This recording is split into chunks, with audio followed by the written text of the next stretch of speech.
guys, hari ini kita bakalan nonton history. Ini reaction pertama aku. Let's start with the bad and slowly work our way towards the bahasa stuff of Inggris gak nightmares. apa-apa ya. Number 10, the Rat Dungeon. If you were alive in London, England during the medieval period, you would have definitely heard about the Rat Dungeon, since this punishment struck paralyzing fear into the hearts of even the most hardened criminals. This was a cell that was located at the bottom of the London Tower, where prisoners were shackled and chained in complete darkness. But here's the thing, the dungeon was connected to the nearby river and just below the river's waterline, so that when the water levels rose, all the rats that lived along the riverbed would be pushed out of their shelters and forced to swim downstream. This would of course lead the hungry and angry rats towards the entrance of the dungeon, where they would then come face to face with the prisoner. But to the unlucky prisoner, he never actually saw anything, and all he would hear were the soft scurries of the rats' feet entering the dungeon, and in a matter of minutes, these soft noises were in the hundreds and all around him. These angry and aggressive rats would then begin to take small bites from the prisoner, who had no way of defending himself. Now, he might be able to shake the rats off for a few hours, but eventually the prisoner would pass out from pure exhaustion. And while he slept, the rats would continue to take bites from his flesh. Eventually, when he would wake up, he would discover hundreds of bites throughout his entire body. But it didn't stop there. The prisoner was left here for days or weeks on end, depending on his crime. But towards the end of the medieval period, this form of punishment just got more and more deranged, eventually becoming a form of execution, where prisoners would just be thrown in the dungeon and forgotten about. Number 9, the rack.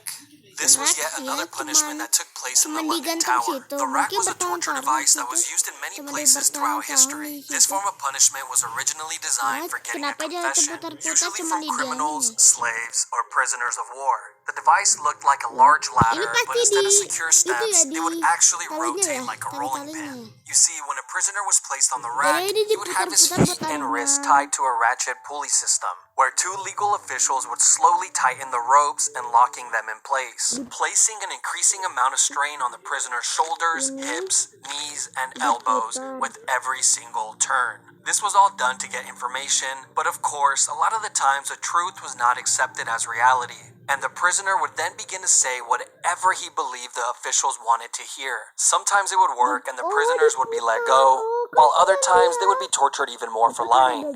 When the whole ordeal was over, prisoners were usually released with dislocated joints, but oftentimes they were left completely paralyzed.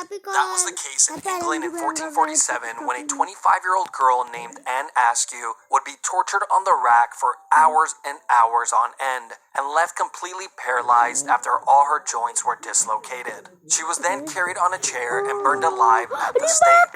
All this because she read and memorized scriptures from the Bible, which she preached in private to a small group of women, which were the exact women she refused to name and expose during her torture. You see, during this time period, if you followed any religion other than the Catholic Church, you better not say a word to anybody, including your own husband, which was the person that turned her in. Number 8, keel hauling.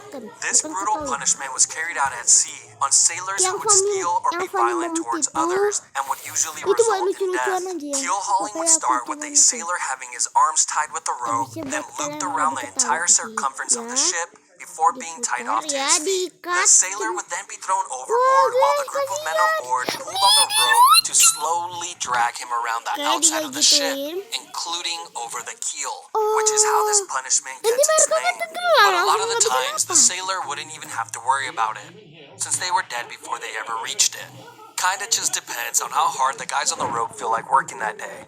Not only would the sailors be drowning and getting their backs and necks broken on the keel, they were also getting sliced apart like a cheese grater by all the sharp barnacles on the outside of the ship.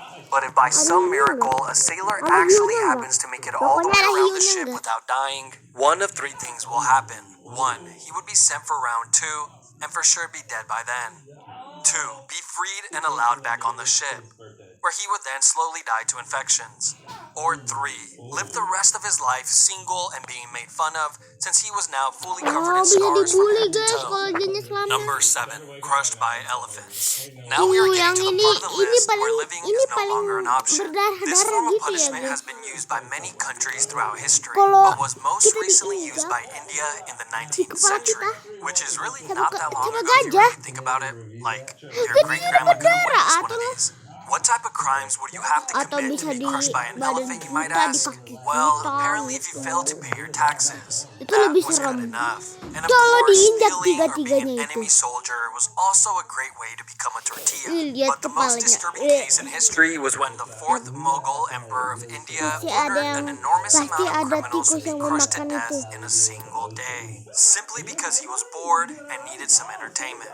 The guy who forgot to pay his taxes, crushed. The man who stole an apple from the local market, crushed. The little orphan who jaywalked across the street, crushed. The man who murdered his neighbor and added his remains to a large pot of tomato soup, then fed that soup to his family and watched them eat it from the shadows with a creepy smirk on his face. He's alright. Apparently he makes a damn good soup. There are a few ways that this public execution goes down, but one thing always stays the same. There's always a guy on top of the elephant controlling its every move. And this was very intense. Bentar ya.